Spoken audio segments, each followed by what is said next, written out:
चिंताग्रस्त तेने हनुमंत शोभला. इंद्रजित रणांगणाच्या ठिकाणी कपट रूपाने लक्ष्मणावर युद्ध करू लागले नाही. कपट रूपाने युद्ध करत असल्यानंतर वाहन कोणत्या दिशेने गेला, वाहन एका दिशेने, आवाज दुसऱ्या बाजूने, रथाचा तिसऱ्याच बाजूने असा विचार झाला. आणि तेवढ्यामध्ये हनुमंतरायाने बघितलेलं आहे. हनुमंतराला अतिशय राग आला आणि रागाच्या भरामध्ये हनुमंतराय काय करतात ते ऐका म्हणले. उच्च तळपता काशी रथाव कळीला वारुळेची चळणे पळणे सिंतरायासी कपी पुच्छेसी चालेना. हनुमंतराला राग आला. रागाच्या भरामध्ये कपट रूपाचा रथ इंद्रजिताचा शेपटीने आकारलेला आहे. बघा शेपटीची ताकद किती आहे. अहो त्या शेपटीमध्ये विभीषणाला कवचामध्ये ठेवलेले, वानर सेनेला ठेवलेले आणि त्याच शेपटीने इंद्रजिताचा असणारा रथ धरलेला आहे. रथ धरला आणि घोड्याचे पाय, त्या पायाला सुद्धा एक शेपटीनं बांधून टाकलं.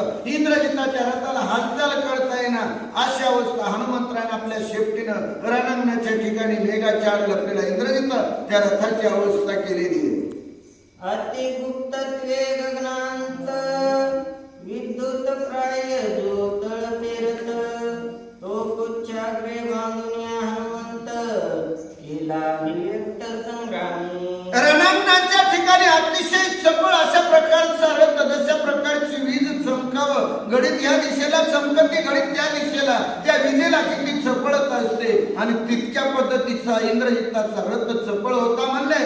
पण हनुमंतराने आपल्या शेपटीने तो रथ बांधला, रथाचे वारू बांधले आणि एका जागेवर रथ थांबवला.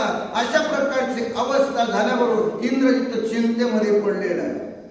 खुंटले इंद्रजिताचे छळणे, खुंटले रथाचे पळणे, खुंटले अविचारिक कारणे, खुंटले जाणे यज्ञ वाटा. हनुमंतराने आपल्या शेपटीने रथ बांधला, रथाचे वारू बांधले. आता रथाचे वारून रथ बांधल्यानंतर इंद्रजिताची अवस्था अतिशय बिकट झालेली आहे. कारण त्याचा मार्गच संपलेला आहे. इकडे रथाकडे जावा का लक्ष्मणाला बाण मारावा, कोणत्या दिशेला जावा काहीच करता येणार. रथ बांधलाय, रथामध्ये इंद्रजित आहे, एका जागेवर रथ स्थिर झालेला आहे. इंद्रजिताला काय करावं, इंद्रजित चिंतेमध्ये पडलेला आहे.